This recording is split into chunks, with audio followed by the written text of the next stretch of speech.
Sí. Bueno, buenas tardes. Bienvenidos a la presentación de dos libros hoy. Decíamos, el mail que mandamos decía Sosnowski por dos, no sé si no será un exceso. Pero bueno, así que vamos por partes. Vamos a empezar con el primero, que es este que está aquí. Yo solo voy a decir que, bueno, es una de las ediciones del tipo que hacemos nosotros, en el sentido de que está hecha totalmente de forma artesanal, son 100 ejemplares firmados y numerados, no reeditamos los libros, y bueno, y un poco este libro también es de las características por lo cual empezamos a tener una editorial, ¿no? Sin tener muy claro que iba a ser una editorial, porque al principio, como nosotros teníamos una sala de exposiciones y trabajábamos con libros, los libros que reunían el tema del arte y la literatura, nos pareció que era interesante bueno, poder hacer algunos libros. Realmente luego esto funcionó bastante bien y ahora tendremos más de 300 hechos. Pero bueno, este tiene el concepto de primigenio, digamos, porque tienen fotografías, como ustedes van a ver, y también poemas de Saúl. Yo sobre esto no voy a decir más nada porque él va a explicar un poco más de qué se trata. Muchas gracias. Y gracias a ustedes por estar aquí. Bueno, muchas gracias. Gracias por venir en temporada de lluvia, porque esto de que en Madrid no llueve, creo que eso ya no se dirá más. Gracias, Claudio, gracias a Raúl que no está, por haber recibido esta iniciativa y por haber publicado estos libros. Les voy a contar un poco de qué se trata. Este es un texto que acompañó una exhibición de Lilian Milgrom. Lilian es una artista de triple, múltiple nacionalidad, hija de sobrevivientes de la Shoah, que ha vivido en Francia, en Israel, en Australia y ahora está en Estados Unidos. Hace varios años, en la galería de American University, aquí hay un colega de George Washington University, un colega de mi universidad, así que con mi familia aquí, en una reunión, como se dice en español, como dijiste recién, English, así que voy a seguir. Se hizo una exhibición que se llamaba Living Without Them, Vivir sin ellos. Y el origen de esa exhibición fue una explosión que hubo en la calle Al-Mutanabbi en Bagdad, una calle donde estaban las librerías y editoriales, librerías de viejo y demás. Y Lilian quedó muy impactada por qué pasó con los libros en el momento de la explosión. Algo que me llamó muchísimo la atención también, porque habiendo trabajado ella temas de la Shoah, de pronto se centra en eso. Hizo una exhibición muy notable con cerámica. Traje solamente una pequeña muestra, ¿no? Que no la voy a pasar porque la tengo que devolver intacta. Pero lo que hizo es trabajos de cerámica, y enseguida vamos a ver unas imágenes de cómo ella lo trabajó. Lo que hizo es qué pasa en el momento de la explosión. Y entonces había fragmentos que estaban acumulados en el piso, también fragmentos que estaban volando por los aires, y también algunos libros, ¿no? Ya más, que de alguna manera sobrevivientes de la explosión, que eran libros más, digamos, tenían todavía forma de libros. Y sobre eso, una vez que empezamos a hablar, entonces surgió la idea de que escribiera algunos textos sobre esos fragmentos de libros. Eso se hizo en inglés y estuvo ahí. Un día que nos reunimos, le mostré uno de los libros que hace Claudio y Raúl aquí, y después ella vino a visitar el centro y volvió súper entusiasmada y dijo, ¿por qué no se lo proponemos? Lo hicimos, el resultado está aquí. Lo que tenemos son imágenes, fotos de esos libros, ¿no? Este es, por ejemplo, esto, ¿no? Y junto con eso, los textos que yo preparé en inglés con una versión también en castellano, ¿no? Que es lo que acompañaba. Si podemos ver el PowerPoint, entonces ahí van a ver algo de cómo ella lo trabaja. Perdón, no sé cuál es la carpeta, Claudio. Se llama Vivir Sin. Porque le sacamos no la veo. Claro, ¿dónde está? A ver, perdonen esta pequeña descoordinación. ¿Dónde está el pen? El pendrive está en mi PC. A ver, un segundo. Lo que pasa es que, claro, a ver, un segundo,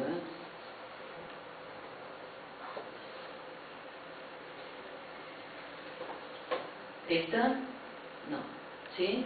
No, esta. No, esa, el F debe ser. Y ahora se llama... Ahí está, arriba de todo. Vivir sin... Le sacamos el ellos, ¿no? Porque así se podía hacer otro tipo de juego de palabras sobre...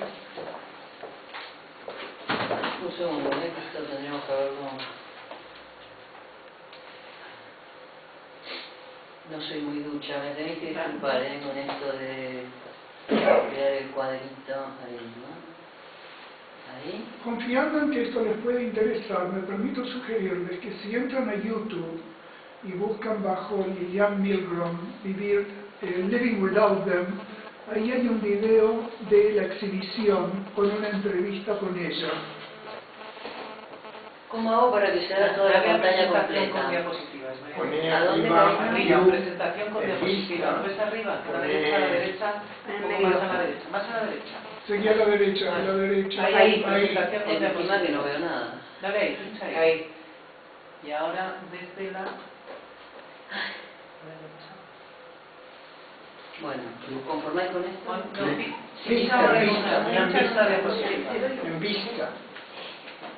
A la derecha de todo toca vista. A ver, venga ahí. Perdona,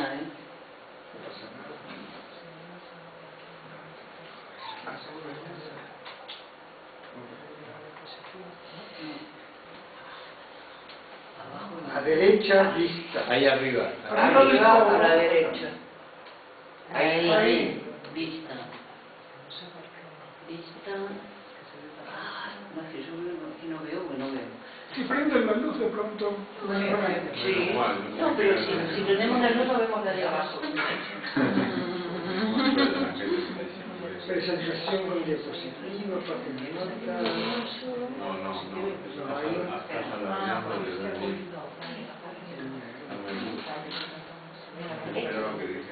Sí, pero... Lista de presentación. Lista de presentación. Lista de presentación. Sí, debajo de lista de presentación. ¿Qué te tendría que pasar como así? Ahí. No, abajo. Abajo a la izquierda. Ahí. Ahí. No, Abajo. Ah, muy bien. Eso. Eso. Bueno, ahora es cuestión de ir pasándolas. ¿Cómo se pasa? Ahí va. Mira, va. Ahí va.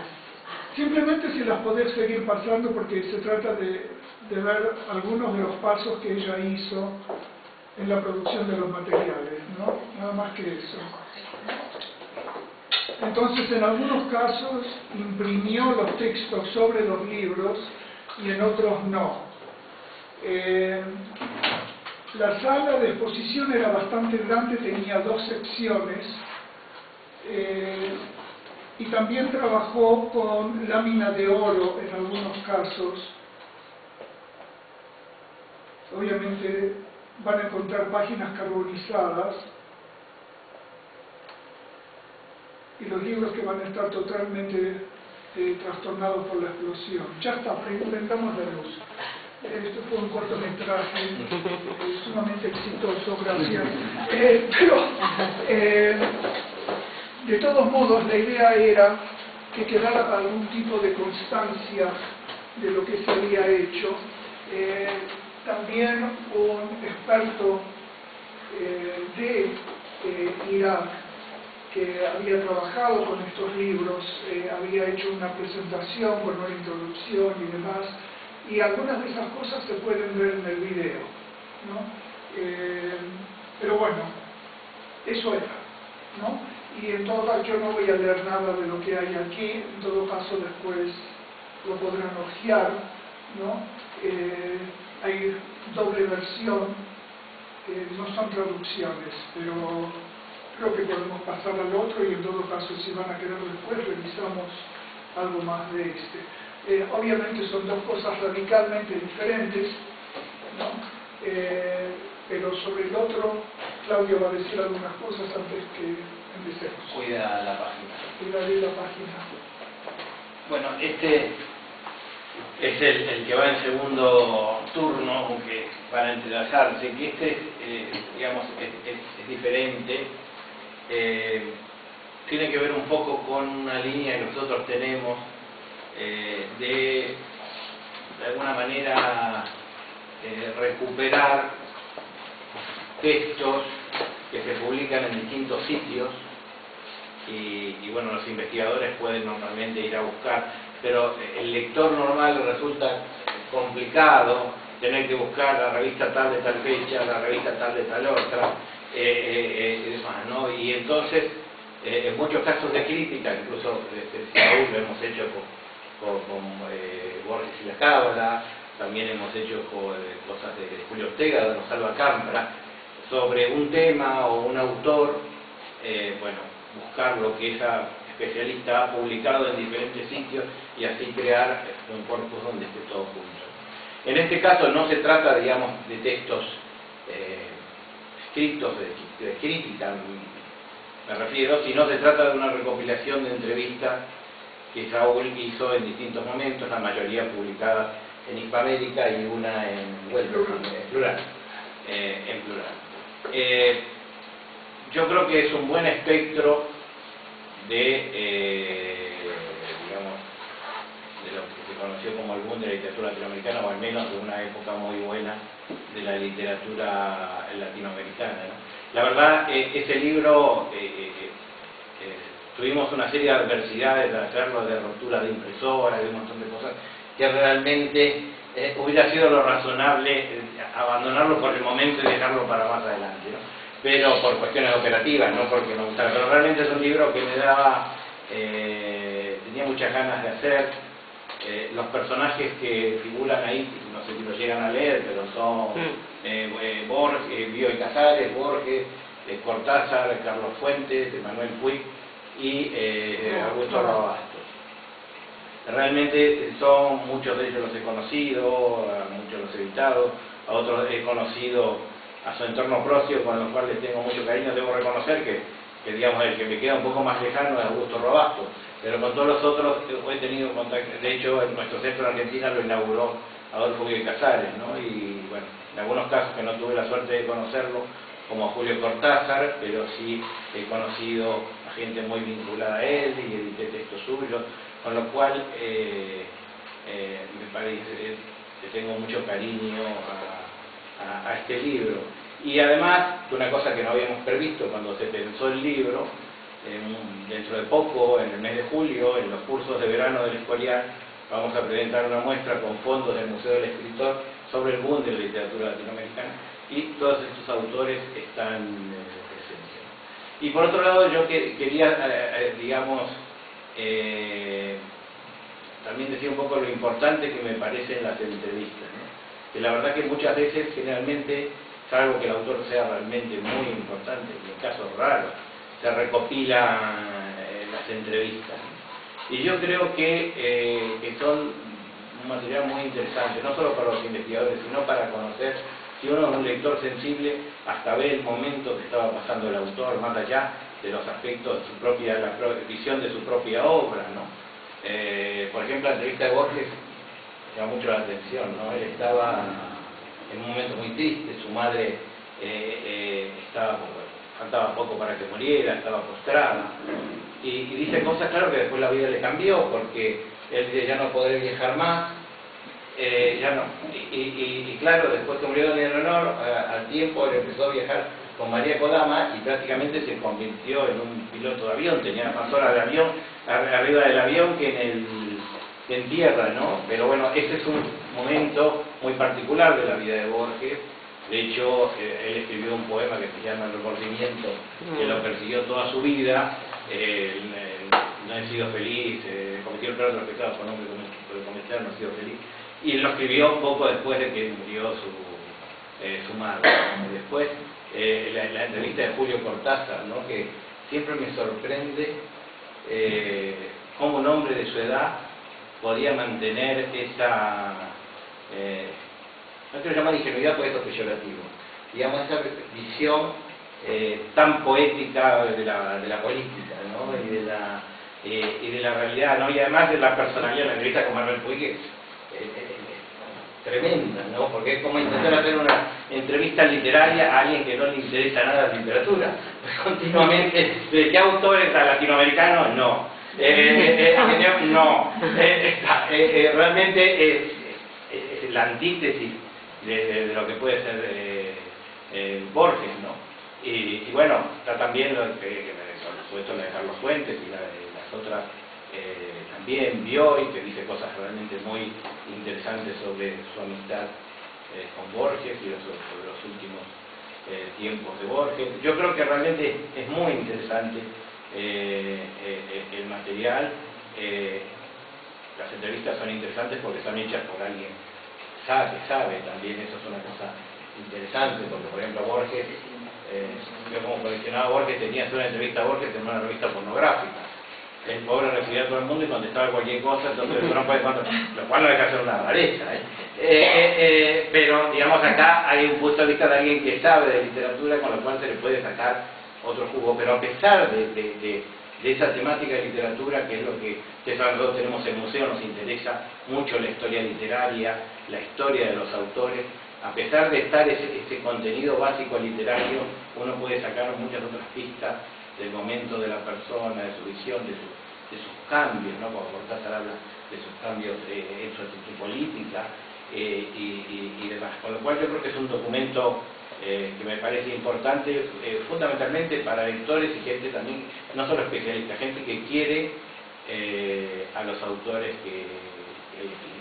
Y esto es lo que quería decir nada más. En este caso hemos hecho un formato, yo siempre digo que los libros de cierta manera piden un formato, lo cual parece un eslogan, pero no es tan eslogan. No sé por qué se me ocurrió hacer varias entrevistas, que sería interesante hacer como una especie de archivador donde uno pudiera ir directamente a los nombres, lo cual después, claro, yo pienso el libro y pienso en uno. Cuando eso se tiene que multiplicar por muchos, cortar las solapitas por muchos, es cuando viene el arrepentimiento definitivo. Pero como ya estamos en el baile, no hay otra alternativa que seguir bailando. Me pareció interesante que uno poder ir directamente, como si fuera una carpeta, al autor. Y cada autor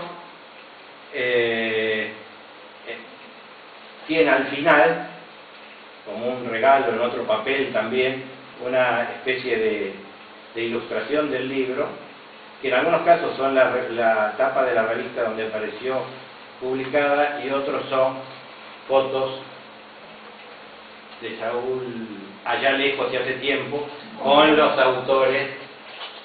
Como aquí hay dos personas que conocen a la mujer que está en el medio, esa es Graciela Méndez. Bueno, hay fotos de él con Borges, con Cortázar. Allá lejos. Uno con el tiempo gana todo menos pelo. Eso lo tenemos muy comprobado. Y también de Roa hay una foto, por experiencia propia lo digo. Y acá se dio una con Roa, y las otras son las tapas de... ¿Dónde salió Bueno, el libro está hecho en 3 papeles, como ven, una cosa que también nos gusta. Es un papel, digamos, de 80 gramos, después tiene un papel más estucado de 120, los separadores son de papel fabriano de 160 gramos, Bueno, esa es un poco la idea, son siempre hechos a mano y 100 ejemplares firmados. Así que yo con esto, esto es lo que quería decir. Ahora te toca aquí, si quieres después hablamos algo. Les cuento algunas cosas.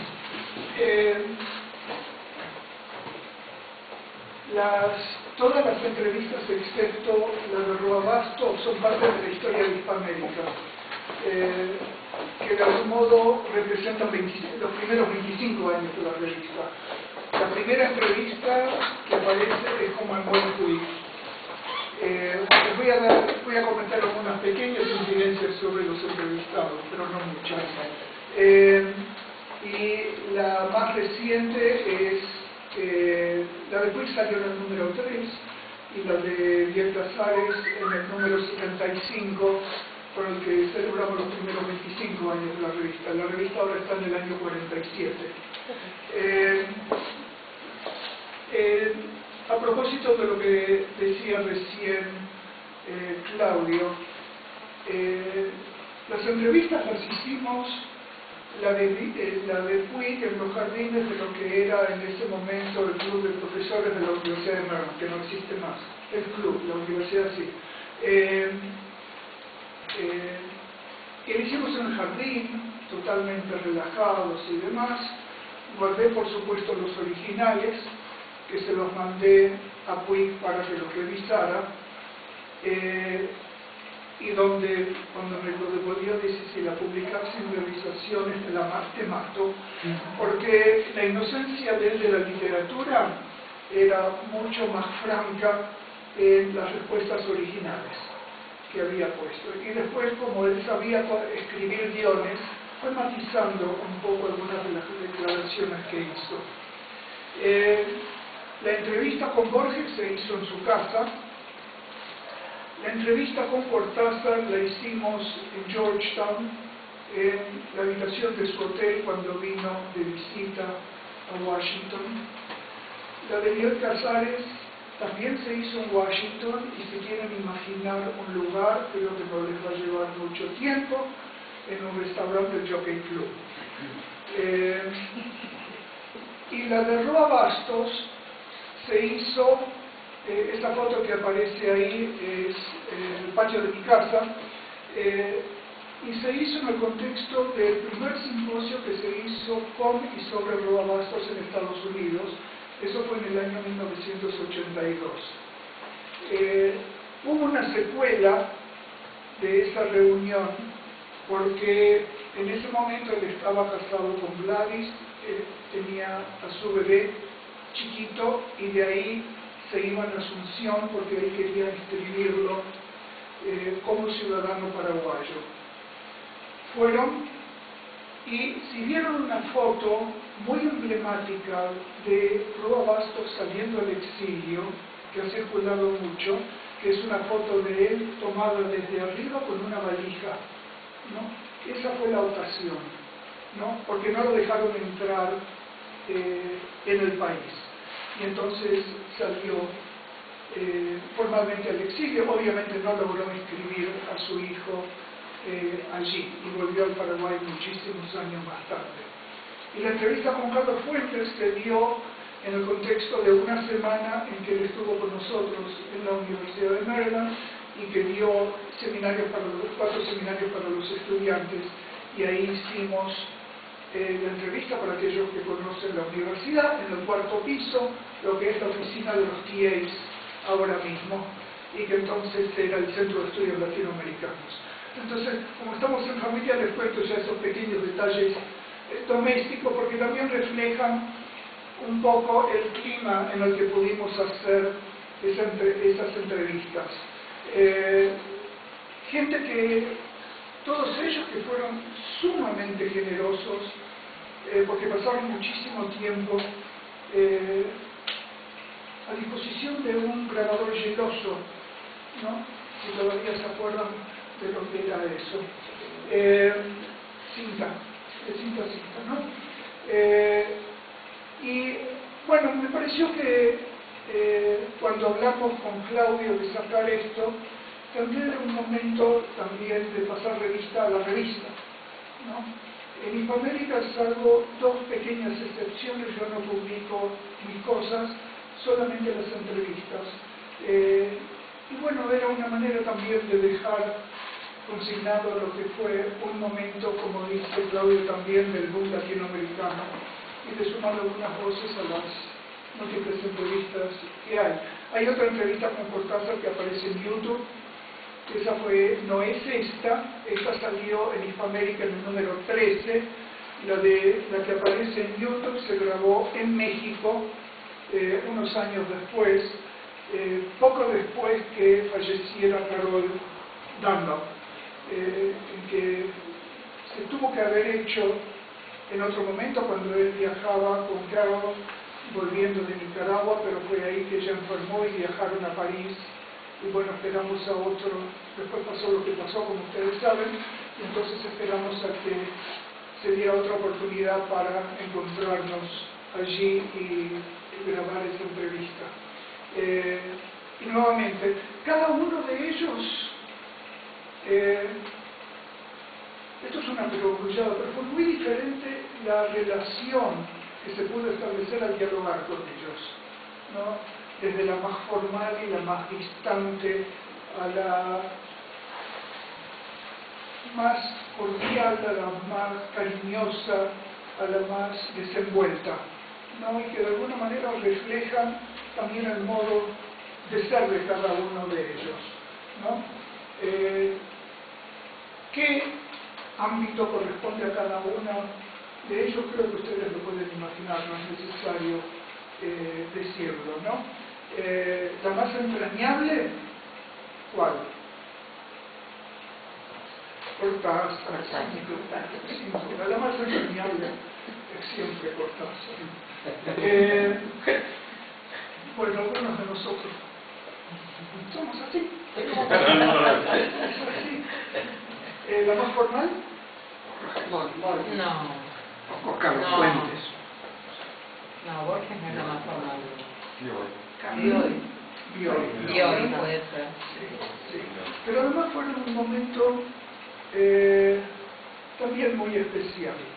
Se había armado un programa de lo más ridículo en Washington, que lo trajo Romay en una producción para el Canal 9. Todo un enjambre muy raro, esa mezcla de Musetta y de Muñiz que no viene al caso, y con Bioy Casares desfilando por una alfombra roja, como totalmente chocante, totalmente fuera de tono con la formalidad y la elegancia de Bioy.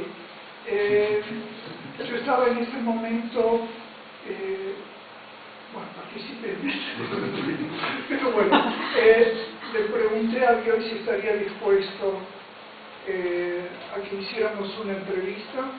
Dijo que sí. Lo entrevisté junto con Roxana Patiño, que en ese momento era una estudiante de posgrado y asistente mía en varios proyectos en la universidad y que ahora es titular en la Universidad Nacional de Córdoba. Le pregunté a él dónde quería y dice, bueno, ¿por qué no vamos a cenar aquí a la esquina? Y bueno, fuimos a cenar y durante la cena hicimos la entrevista. Lo que no publiqué, porque me pareció que no correspondía, fueron sus comentarios sobre la despedida de Borges y sus comentarios sobre, estamos filmando, sobre otra persona.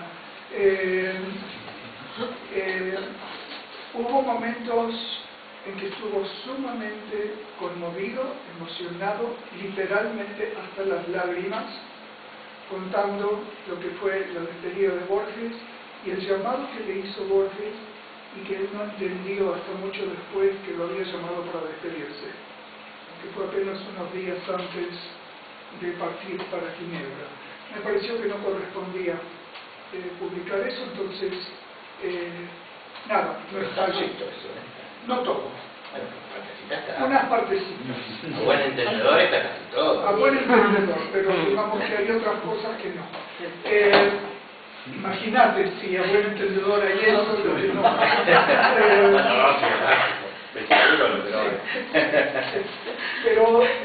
Pero me pareció que era importante consignarlo porque ese era el momento en la vida de Bioy,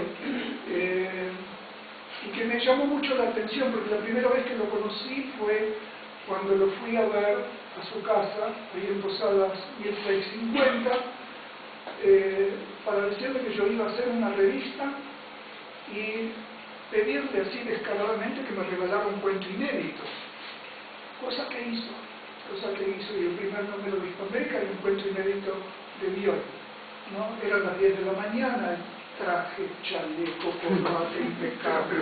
¿Cómo entendés la formalidad que decías con las lágrimas? No entiendo. Es que en un momento... rompió la formalidad. Y en un momento sí. Bueno, pero yo no sé tampoco, yo creo que sea una cosa, digamos, incompatible. Sí.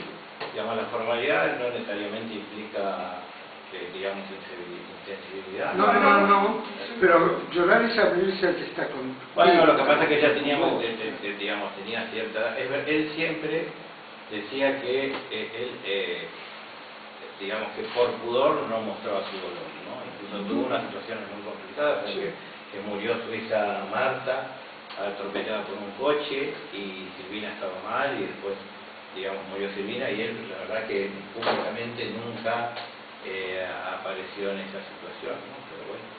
Después se descargó en los diarios. Sí. Pero sí es cierto. Sí. Quizá la más curiosa, porque en ese momento no era tan conocido, era la de Puig, ¿no? Donde totalmente desenvuelto en la manera de hablar y de decir, este soy yo, ¿no? ¿Qué año fue? 73 fue la entrevista. Tus esfuerzos descomunales para llevarlo a algo que tuviera que ver con la literatura, no, era desde, lo más se nota los esfuerzos, porque bueno, volviendo, no. Es que yo casi no leo, es que la verdad que me cuesta mucho concentrar, es que realmente es un caso muy particular. pero Muy particular. fue lo más refrescante que fue muy honesto, porque estaba con un grupo de estudiantes y profesores de literatura latinoamericana que lo estábamos leyendo, lo estábamos estudiando y demás, pero él... Me parece, pero maravilloso, maravilloso. Lo que digo yo no tiene sentido de crítica, sino al contrario, él ha construido una obra desde otro punto y eso lo deja muy claro, porque podía, digamos, apelar a nombres que no lo hubiera leído.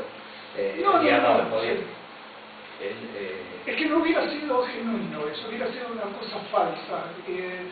No, mucho más adelante habló de otro modo, cuando nos encontramos después en Brasil un par de veces, llamados telefónicos cuando él vivía en Nueva York, ya todo había cambiado, ya había otro tipo de persona,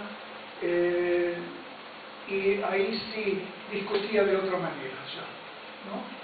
Pero este era un momento muy bueno porque eran momentos iniciales. Esto había publicado La traición de Rita Hayworth, Boquitas Pintadas, y tenía hecho, pero aparentemente no estaba publicado, porque tú le preguntas cómo va, de Buenos Aires a Fer. Así es. Así que era muy al comienzo, ¿no? Antes de que lo coronaran como una de las voces más importantes y que entrara como parte del establishment de la literatura latinoamericana, ¿no? Y eso fue también un momento muy especial y por eso pudo decir las cosas que decía. Después ya fue condicionando a veces lo que decía en diversas entrevistas, ¿no?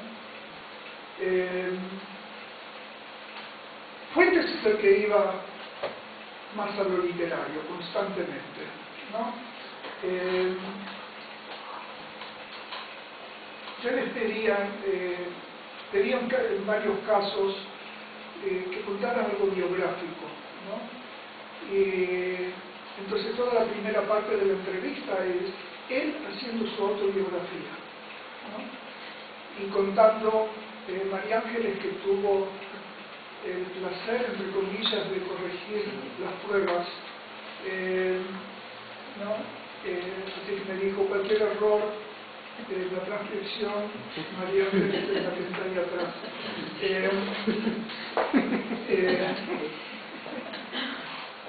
Pero ahí sí también reveló algunas cosas, pero y Fuentes era un actor, ¿no? Y dependiendo de cómo estuviera el escenario, él contaba una cosa u otra, ¿no? Y después, claro, también habló de algunas de las clases que él había dictado para nuestros estudiantes y demás. Por ese entonces, obviamente, era una persona que estaba en el candelero, ahí no había dudas. Bueno, creo que nunca tuvo dudas sobre quién era ni el lugar que le cabía en la literatura, desde la primera novela, ¿no? Que se transformó. La frase final de La reserva transparente era la coda con la que se saludó toda una generación de escritores después, ¿no? Así que, digamos, el lugar de él estaba asegurado, ¿no? Y lo que decías de Cortázar, sí. Era también un momento del primer viaje prácticamente... El año 76 debía ser, porque era 3 años después del libro de Manuel. Sí, sí. Y eran momentos en que durante muchísimos años él no fue a Estados Unidos, ¿no? Hizo su primer viaje, si mal no recuerdo, por